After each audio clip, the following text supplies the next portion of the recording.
ছোটবেলাতে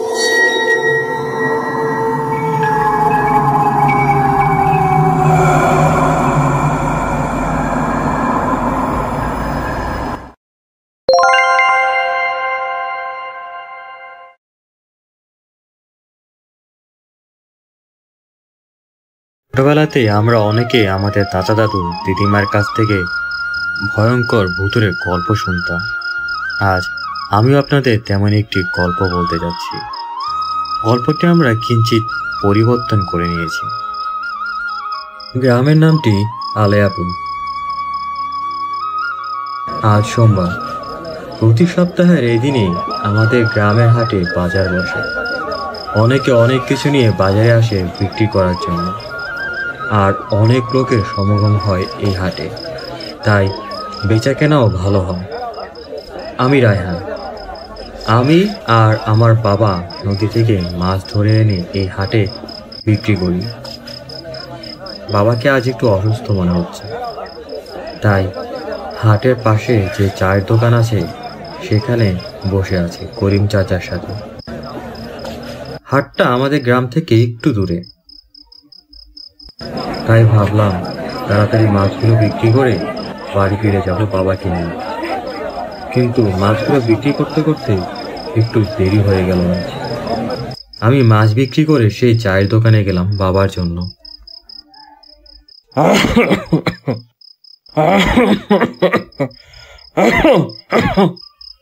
কি গফুর মিয়া, তোমার তো দেখি কাশিটা বাড়ছে।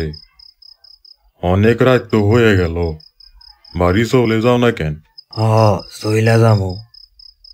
পোলাডারে হাড়ে বসাই আইছি। মাছগুলা বেচা হইয়া গেলে পোলাডারে নিয়া বাড়ি চইলা যামু। কিন্তু আজ তো দেখি অনেক রাত হইয়া গেল, রায়হানেরও কোনো খবর নাই। মাছগুলা মনে হয় এখনো বেচতে পারে নাই। হয়তো তাই হইব। আগের মতন এখন আর মানুষের অবস্থা নাই, জিনিসপত্রের দাম যে হারে বাড়ছে। যাই হোক, শোনো, পরের বার হাটে মাছ আনার আগে একটা বড় মাছ তোমার পোলারে দিয়া আমার বাড়িতে দিয়ে আইসো। বাড়িতে মেহমান আসবো। আচ্ছা, ঠিক আছে, পাঠাইয়া দিমনি, তুমি চিন্তা কইরো না।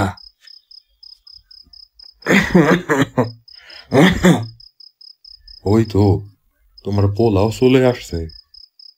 আসসালামু আলাইকুম চাচা, কেমন আছেন? ওয়ালাইকুম আসসালাম, ভালো আছি। তোমার কথাই হইতেছিল। তা সব মাছ বিক্রি করে ফেলছো নাকি? চাচা, সব বেচে আসছি। একটু দেরি হয়ে গেছে আজ। তো বাবা চলো, মেলা রাত হয়ে গেছে, মা চিন্তা করব। চাচা, আপনি যাবেন না বাড়িতে? চলেন এক লগে যাই। না বাপ, আমার একটু দেরি হইব। তোমরা আগাইতে থাকো, আমি একটু পর আসতেছি। আমার হাটে একটা কাম আছে, ওইটা শেষ করেই রওনা দিব বাড়ির দিকে। ও আচ্ছা চাচা, তাহলে আমরা যাই, আপনি আসেন। আর বাবার শরীরটাও আজ তেমন ভালো না। এই কথা বলে আমি আর বাবা বাড়ির উদ্দেশ্যে রওনা দিলাম। গ্রামের রাস্তা, চাঁদের আলো আর ঝিঝি পোকার ডাক শোনা যাচ্ছে।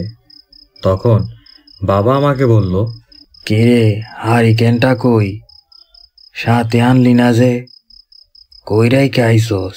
হারিকেনটা দোকানে রেখে আসছি, একটা বাঁশের হাজি দিয়া ঢেকে রাখছি। কাল সকালে যায় নিয়ে আসুন। আর আজ ছাদের আলো ভালো আছে, পথ চলতে কোনো সমস্যাই হইব না।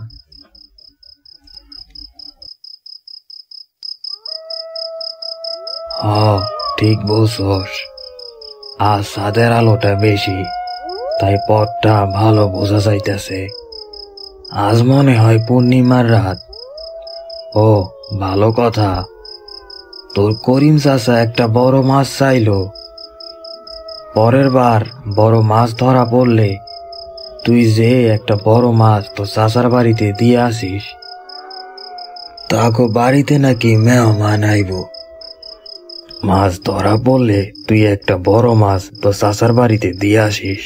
আচ্ছা বাবা, ঠিক আছে, কিন্তু তোমার শরীরে যে অবস্থা, মাছ ধরতে চাইতে পারবা? ও কিছু না, ওইটা এমনি ঠিক হইয়া যাইব। আমি আর বাবা হেঁটে বাড়ি ফিরছিলাম, হঠাৎ বাবা কাশতে কাশতে মাটিতে বসে পড়লেন। তিনি আর তেমন হাঁটতে পারছেন না, শরীরটা একটু বেশি খারাপ হয়ে গেছে ওনার। তিনি আমাকে বললেন, রায়হান, আমি তো আর হাঁটতে পারতেছি না বাপ, তুই এক কাজ কর, তোর করিম চাচাকে হাট থেকে ডেকে নিয়ে আয়। আমি ততক্ষণ এই তাল গাছটার নিচে হেলান দিয়ে বসলাম। আচ্ছা বাবা, আমি এখনই চাইতেছি।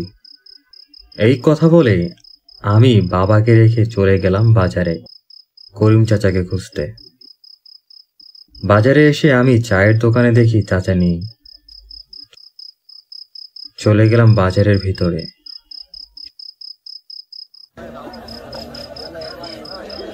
সেখানেও খুঁজলাম, কিন্তু কোথাও পেলাম না।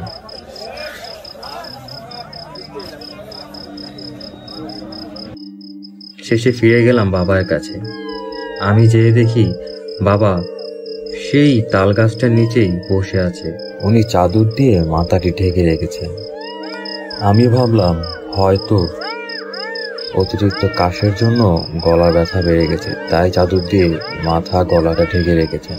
আমি বাবাকে যেয়ে বললাম, বাবা, করিম চাচাকে তো কোথাও পেলাম না, পুরো বাজারে খুঁজলাম। থাক, মনে হয় বাড়ি চলে গেছে। আর এখন একটু ভালো লাগতেছে। তুই আমাকে একটু ধর, তোর কাঁধে হাত রেখে চলে যেতে পারবো। বাবা উঠে দাঁড়িয়ে আমার কাঁধে হাত রেখে ভর দিয়ে চলছেন। কিন্তু হঠাৎ আমার মনে হলো, বাবার কণ্ঠস্বর কেন এমন মোটা হয়ে গেল। ভাবলাম হয়তো কাশতে কাশতে গলাটা বসে গেছে। কিছু দূর আসতেই দেখি বাবার হাত যেন আস্তে আস্তে ভারী হয়ে আসছে, যেন পুরো শরীরের ওজনটা হাতে চলে আসছে। আর হাতটা কেমন ঠান্ডা হয়ে আছে। শরীর থেকে কেমন একটা পচা দুর্গন্ধ ছড়াচ্ছে। আমি আর বাবা হেঁটে চলেছি, নির্জন রাস্তা, কেউ কোথাও নেই। দূর থেকে ভেসে আসছে শিয়ালের ডাক, যেন মনে হচ্ছে শিয়ালগুলো কান্না করছে।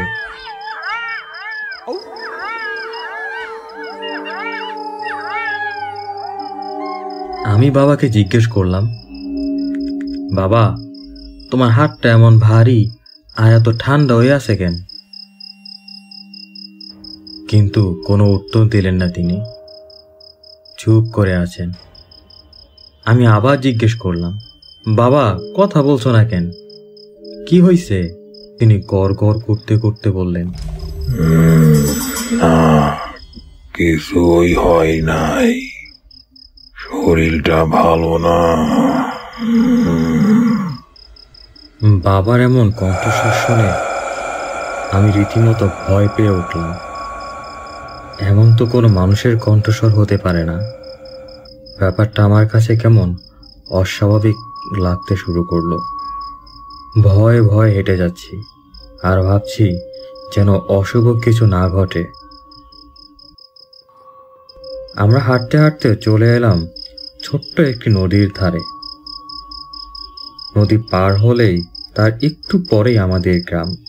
কিন্তু নদী পার হতে হলে বাঁশের শাঁখও পার হতে হবে। তাতেই তো বিপদ। বাবাকে নিয়ে কিভাবে পার হব? এই শাঁখো দিয়ে একসাথে দুজন পার হওয়া যাবে না। তাই বাবাকে আমি বললাম, বাবা, এই বাঁশের শাঁখোটা পার হমু কেমনে তোমারে নিয়া? দুইজন তো একসাথে পার হইতে পারবো না। তখন বাবা বলল, নদীতে এখন হাঁটু পানি আছে, চল, নদী দিয়াই পার হয়ে যায়। আমি বাবার কথা শুনে বাবাকে নিয়ে নদীতে নেমে গেলাম নদী পার হয়ে যাওয়ার জন্য। আমরা নদী পার হয়ে যাচ্ছি, হঠাৎ আমি নদীর পানির দিকে তাকিয়ে চমকে উঠি। চাঁদের আলোতে নদীর পানিতে দেখা গেল লাল দুটি চোখ, আমাদের প্রতিচ্ছবি পানিতে ভেসে উঠে। বাবার রূপ ভেসে যে আমার সাথে অন্য কেউ তা আর বুঝতে বাকি রইল না। সাথে সাথে আমি জিজ্ঞেস করি, কে আপনি? আপনি তো আমার বাবা না? তখন দেখি সেই চাঁদের মেরে দেওয়া লোকটা আমার দিকে মাথা উঁচু করে তাকালো। কি বিভৎস চেহারা, দেখে মনে হচ্ছে অনেক দিনের পচে যাওয়া লাশ। রক্ত ছাড়া ফ্যাকাশে চেহারাটা দেখে আমার প্রাণ যায় যায় অবস্থা। কিছু বোঝার আগেই দেখি সেই ভয়ঙ্কর পিশাচটা আমার কাছে চলে আসে আর আমার মাথাটা পানিতে চেপে ধরে। আমি প্রাণ বাঁচাতে ছটফট করতে থাকি। এরপর আর কিছু নেই। জ্ঞান ফিরলে দেখি আমি বাড়িতে খাটে শুয়ে আছি, আমার মা কান্না করছে। আমি এখানে কিভাবে আসলাম জানতে চাইলে বাবা বলেন, ওই দিন আমি করিম চাচাকে ডাকার জন্য যখন চলে যাই, আর একটু পরে নাকি করিম চাচাকে বাবা দেখতে পান ওই রাস্তায়।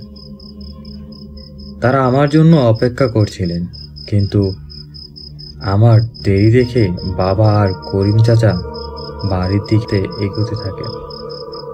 তারা অন্য পথ দিয়ে বাড়ি আসছিলেন, কিন্তু নদীর কাছে আসতেই দেখে আমাকে। আমি নদীর হাঁটু পানিতে ছটফট করছি। আরে কে রে এরকম পানির মধ্যে ছটফট করতেছে? চলো তো গপু, যাইয়া দেখি কে। তারা তাড়াতাড়ি এসে আমাকে সেখান থেকে উদ্ধার করে। তখন আমি অজ্ঞান হয়ে গেছি। করিম চাচা আর বাবা আমাকে তাড়াতাড়ি বাড়িতে নিয়ে আসে। ডাক্তার, কবিরাজ সব ডাকা হয়। 3 দিন পর আমার জ্ঞান ফিরে আসে। এখন আমি অনেকটাই ভালো আছি, কিন্তু আজও একটা জিনিস আমি মেলাতে পারছি না। আমি কিভাবে করিম চাচা আর বাবার আগে ওই দিন নদীতে পৌঁছে গেলাম? যদি তাদের সাথে ওই দিন রাস্তায় দেখা হতো, আমার সাথে সেই দিন রাতে এমনটা হতো না।